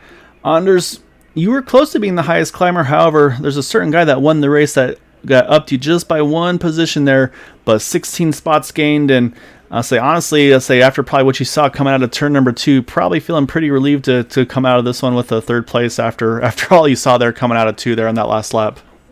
Yeah, that was crazy. I got to go back and watch it. I don't know if you had a chance to watch it from my onboard, but it was crazy. I think I went under Charles maybe. So that was wild. Yeah, it's I'm just happy to be up in the top half. My game crashed during qualifying, so that's why I didn't set a qualifying lap, and from there it was recovery drive. And I was just talking to Scott. We were both saving fuel. I was in map 8 for the last 10 laps, and that caution kind of came out at the perfect time. And I crossed the line with 0.2 gallons in the tanks. So tried a little bit of an alternate strategy after having to start so far down the field. And it sometimes you get lucky and it pays off. Yeah, and that's exactly right, and it's wild to say the fact that you mentioned this, using map 8. I mean, that's the map that's used for caution running. So I mean, let's say there's fuel saving, and then there's max fuel saving. You were all in on that one, then trying to make it to the end. Without the yellow, did you feel like were you going to be able to make it even with what your strategy was doing, or were you worried that you were going to still have to take a splash regardless? Yeah, I was pretty worried I wasn't going to make it. I think I committed a little too late in the second stint to the fuel save, and I think good learning moment. If I had just committed earlier, I think I would have been fine. I probably could have made it map 5 or something. But yeah, it was going to be really, really close. Once the caution came out, I knew I could make it, because then I was back to map 1 for the last 3 laps. So I think in map 8 I could have made it, but it was going to be so close there at the end. So I'm glad we didn't have to find out. Yeah, so it was definitely. I mean, there was a lot of question marks. We saw a few drivers maybe pitting, kind of short pitting, if you will, on the final stop, trying to figure out what's the right decision. Jason and I were trying to figure out, it's like, okay, who can make it, who can't make it. I mean, we're looking at drivers like pitting. Like, you pitted at 69. Same thing for Scott. And then I was watching like Craig Forsyth, he was 71, I believe, with Jeff Hyatt. So I was like, okay, they got 2 to the good. But then we saw Matt Wagner. He ducked in pretty. I wouldn't say early, but with about, I think it was about 6 or 7 to go, or basically right before that yellow came out. Unfortunately for him, but yeah, it was very intriguing to see what kind of who pitted win and what the winning strategy was going to be. So yeah, it was definitely all over the map there. But yeah, great job though. Like I said, kind of sorting yourself through all of that craziness on that last lap and keeping yourself in contention all race long. Like I said, unfortunately not being able to put a qualifying lap in a great result. And definitely want to give you a floor here, though. Any thanks and shouts you'd like to give for that top 3 tonight? Yeah, just thanks to you guys for putting on the broadcast. Happy to be back and get to run more this season. And just a shout out to my family and my now wife's family and my wife for watching. So I got married over Christmas, so that was pretty exciting. So yeah, just thanks to all of them for watching. It's always fun to have them there and know that you're like racing with somebody. Kind of, I really enjoy that part. That's awesome. Yeah, congratulations to you and your now wife. I remember you mentioning fiance before, so yeah, awesome to hear you able to get married over the break. So congratulations, and say hopefully you can celebrate as a married couple with a top 3 here tonight. Thanks, guys. All right, so now we got to switch over to our second place finisher here, and that is going to be the number 18 of Jeff Hysong. I think Jeff had a little bit of some bounce back that he had to do himself, as well as if I'm not mistaken. I think we'll have to double check with Jeff, but I recall Jeff getting caught up in an incident himself and having to try to bounce back from that one. So it wasn't an easy sail race for you either, Jeff. I mean, you had to work your way back up after getting, I believe, I remember if it was you and Charles or if it was you and Gary that had contact with one another. But I believe had to use a fast repair limp back, and I think it was you and Gary, or I'm sorry, you and Charles kind of had to limp back to the pits to get that fast repair done. But honestly, I think being able to make it to the pits honestly really helped save your race, because if you had to take a tow, it was going to be a different story, it looked like. Yeah, I don't know what happened right there. There was no dirty air or anything. The car just wouldn't turn, and I actually got into Nick, and I apologized to him. I feel so awful about it, but yeah, I was able to limp it back to the pits, get the fast repair, and then kind of play it safe till about midway through the race, and then I really turned it on. That's what I say. It was one of those drivers. Nick, Charles, Gary, it's all the same, right? Yeah. Oh yeah. But I mean, okay, so you and Craig, I was watching Craig pitting at 71, Scott and Matt were at 69. What was your guys' mindset there? Like, were you thinking, all right, I've got these guys exactly where I want them, where I need them, because I've got 2 laps to good on them? Or were you still kind of sweating bullets prior to that yellow, just not sure on the fuel number yourself? I was going to the end. The yellow broke my heart. I was going to the end. I'd have been safe by probably about half a lap. Yeah, and that's kind of what I had a feeling was you guys, it looked like you guys were in a pretty good spot there to be able to make it. So, and yeah, I kind of had the same thought there, because it was going to be wild to see who could or couldn't make it, or how aggressive you had to be to make it to the end. Because let's say then there were going to be a few drivers that maybe pitted even a lap or 2 after you guys that maybe be able to set it to map 1 and kind of just come full song and try to chase you guys down. So it was, I'll say it was definitely a lot of strategy tonight. It looked like I would say in the race tonight was more of a strategy, and then of course that last restart. Then at that point it's no holds barred. I mean, how was the mindset having to switch from kind of running numbers versus then going full send to try to get to that checkered flag? I mean, at that point it was just elbows out and try and get there first, and then the restart was kind of a boggled mess. It was kind of a little bit late there, so we kind of got off, and Scott just sailed away into the sunset, and I had to do my best to keep everybody behind me.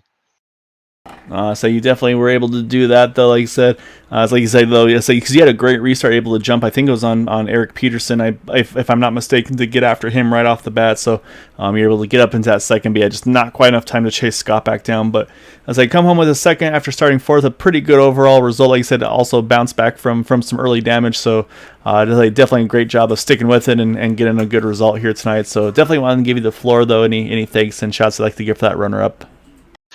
Big shout out to all the guys in Discord, the family, the guys at work. You guys, thank you for the great job that you guys do. Setup was amazing. It was amazing to drive, and big shout out to Nick again. I'm sorry for what I did right there. That was a big boo-boo on my part, but looking forward to the rest of the season. No, so I definitely enjoyed this one. Like I said, it was a lot of fun watching you guys. It's fun to have you all back on track again. And yeah, look forward to seeing you next week. So enjoy this one, and we'll see you back strong next week. Thanks, guys. Have a good one. All right, that leaves one driver left to chat with, and that's going to be our race winner here. As I'm trying to pull up some info to double check before I get them, but we're just going to pull them off right away here. And it's going to be Scott Rankin get in the win. And so I guess the question I got to ask for you, Scott, was did you feel like you were just kind of given a win on a silver platter there? Did you have any suspicion that Craig was going to jump in there, or were you feeling like, okay, I'm going to have to try to find a way to get around that 27 car? There's two ways to look at this. I was planning for that to go green at the end. I think everyone was. We just got into such a big groove, and things were going the way they were. I mean, you saw Wagner pit. I mean, Yari was always going to have to pit. I think Peterson behind me was going to have to pit as well. I was in this, maybe I do, maybe I don't sort of phase. So I was really I was half throttle on most of the straights, fuel map 5, flicking it to 8 whenever I was too close, trying to save mega fuel as much as I possibly can in behind Craig. And to be perfectly honest, I think if Craig was behind me, I think he makes it. I think he wins the race if it goes green. I think whoever's leading out of that pairing there is always the loser. But it was just good racing. Like, he gave me a spot earlier on, so I gave it back to him in that final run as well. There was a whole bunch that went on all night long, and then I honest to God, I did not think that he was going to pit under that final call. I got the lead, and I'm sitting there, and I was like, I have to go late. I have to set the runs up. I know I've been very kind to my tires compared to everyone else all night long, so I know at this stage of the run, if I'm pitting for fresh tires, I'm effectively taking away the best parts of my drive all night and playing into somebody else's hands. So I just couldn't do it. I got very lucky, I think, with the restart of whoever it was that was just behind me. I think it was Eric Peterson actually started in the wrong gear. So that allowed me to get away. And then Jeff was trying his hardest to catch me. And I think either one, he was fuel saving, or two, his tires were gone. So, I mean, great job to everyone behind. But, mate, you should have heard the celebrations. I'm pretty sure that Matt Wagner has blown eardrums right now. Well, and that's what I was going to comment. I went to go check your stats, and then I say, sure enough, because we were talking about how, even during tonight's broadcast, just how quick of a learner you've been over the course of this season, or I should say last season, just picking up great results. I'd say you had a few podiums. I mean, we were talking, it's like, man, honestly, a win's not that far away, and so you waste no time get in the win here right off the bat, first race of the 2022 season. So, like I said, I'm sure that one felt good. It's like I said, it felt like it was not a far away one from happening, and so you're able to kind of knock it out right away in that first race of the season. So yeah, I can definitely appreciate the excitement that you had to get that win to kick things off this season. And honestly, like I said, I wouldn't even put it past you. I think you're going to be one to watch for the overall championship as well, because I mean, like I said, every week you're right up in the mix since you picked up on this thing. So yeah, I mean, obviously that's a long ways to go, but we'll focus on tonight with that big win. But I mean, yeah, just awesome job. Like I said, kind of a tale of two races, having to kind of just manage your stuff, take it easy, work the fuel numbers, work your tires, and then just at that point, that last restart, you just got to go for broke there, and you're able to get it done and grab that win, man. Yeah, look, I mean, it could have been a very different race too, because you got to remember, in the early phases of the race, like I wasn't able to set a qualifying lap. I had an issue. iRacing wasn't loading. I had issues. I've just had to move away from my. I've got some Heisenfeld Sprint pedals. Unfortunately, they broke just before Christmas. They broke actually just before the Indy race, the last race of last season. So I had to do Indy on a set of pedals that I wasn't accustomed to, and they're a lot less sensitive. And I was driving very poorly. I think it was on display at Indy. And that just sort of wasn't me. So that was sort of more of a take what you can get. I had a lot of things go wrong right towards the tail end of last year. And there's a few other series where I just went, man, like if I have any luck at all throughout this season, I'm leading championship. I'm leading, multiple sort of championships. And it just didn't go my way at the tail end of last season, to the point where the whole rig, everything, it just got pulled away, man. Like, I had a truck race here at Auto Club in the night for a Championship 4 and first ever playoff, and Auto Club, to be perfectly honest, in most cars is one of my strongest tracks. Maybe with Poconos, the one I'm actually stronger at. It's about, other than that, this is my strongest track. And things just didn't go my way. I literally just broke down, man. I was so in the dumps, just things weren't meant to happen at the tail end of last year, and I had to walk away. I had to take a big ass break, and I had to pick myself up for this year, and to come out here with the standard of driving. I've chatted to Nick nearly every week. I'm getting feedback from him. He's going, was that a little bit aggressive? Yes, no, those sorts of things. And this isn't the best I think you've seen from me. I do think this is a lucky win. I'll take it. I will take it for sure. I definitely need it to start off the year, but there's more coming.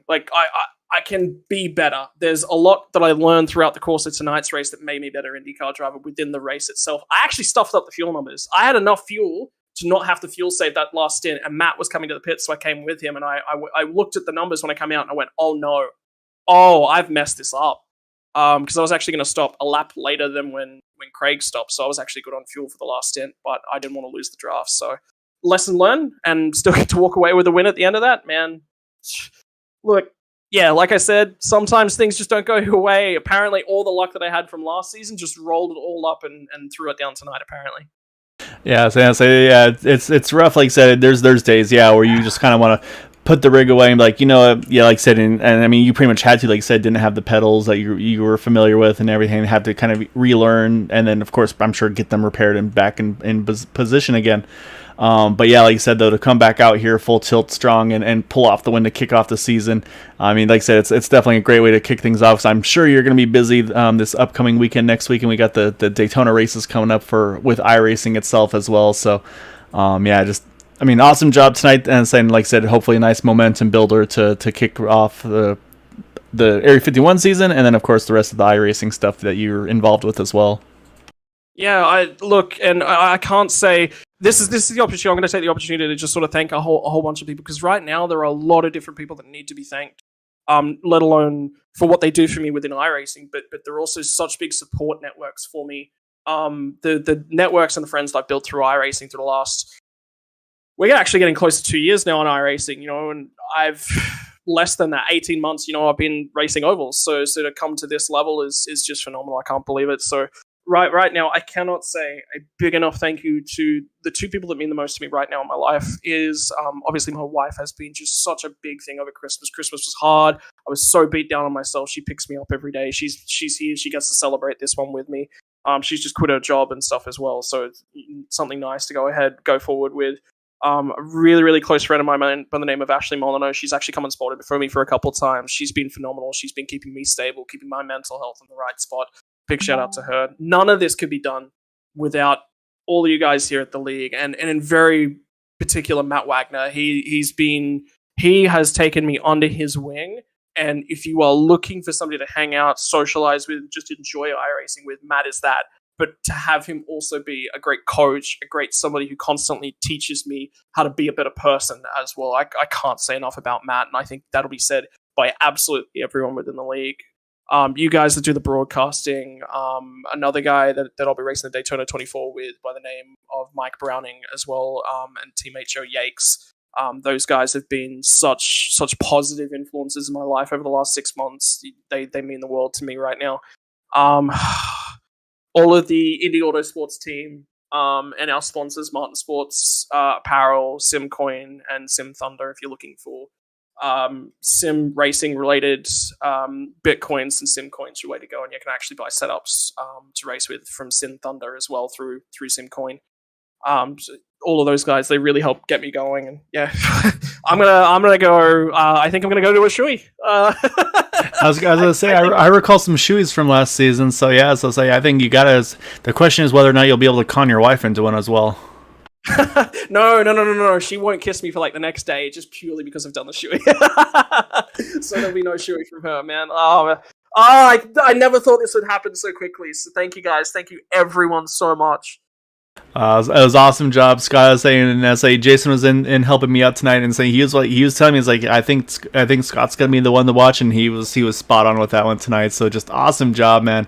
Like I said, it's always a lot of fun seeing drivers get their first wins here, and like you said, though, I don't think it's gonna be the first of many for sure. So looking forward to seeing you go after these guys the rest of the season. But yeah, enjoy this one, man, and definitely glad to hear that the year's starting off nicely now for you after putting last year aside, and so yeah, just look forward here and let's go get him for the rest of them, man.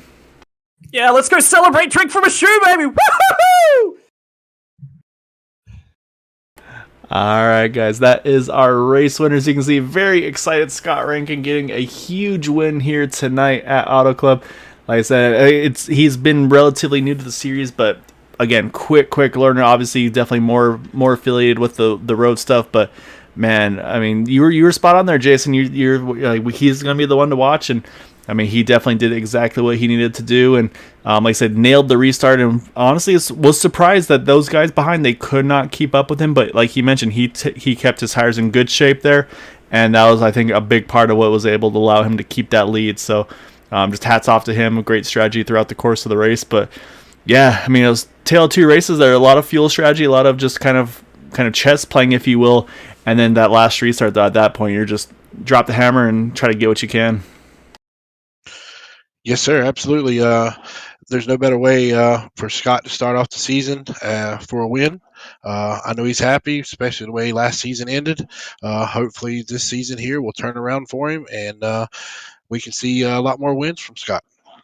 Yeah, exactly right. It was a lot of fun. And yeah, Jason, I got to thank you. Really appreciate you hopping on board. Definitely, as always, always going to miss Steve in the booth with me, but it was a pleasure to have you in here as well.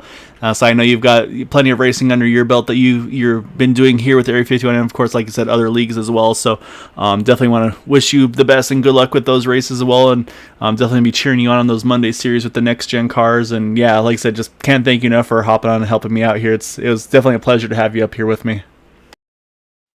Yes, sir. No problem. Anytime, brother. Like I said, this race tonight was action packed. It was not a dull moment at all. A lot of lead changing, a lot of action in the back, in the middle. Everywhere you turn, there was action, and I'm sorry, guys, we couldn't get it all in one screen, but I'd like to congratulate Scott again for his win, and hope to see him up front again. All right, so that's going to do it for us here tonight with Green White Checker TV. So like I said, lots of great associates. So definitely got to thank everybody again, all the associates, all the partners, all just everybody that's helped involved us. It's a lot of fun to be able to do all of this. So thank you all, and of course everybody watching as well. Thank you so much for watching, and looking forward to getting the rest of the season underway here. We'll be back again on Thursday night, the Super Speedway Truck Series. We'll be back running over there, and then of course we kick things back off race number 2 for the Super Speedway Xfinity Series on Sunday night. So until then, though, hope you all have a wonderful evening. And of course, as always, stay safe and hope you have a good night. Until then, take care. Have a good night, everyone.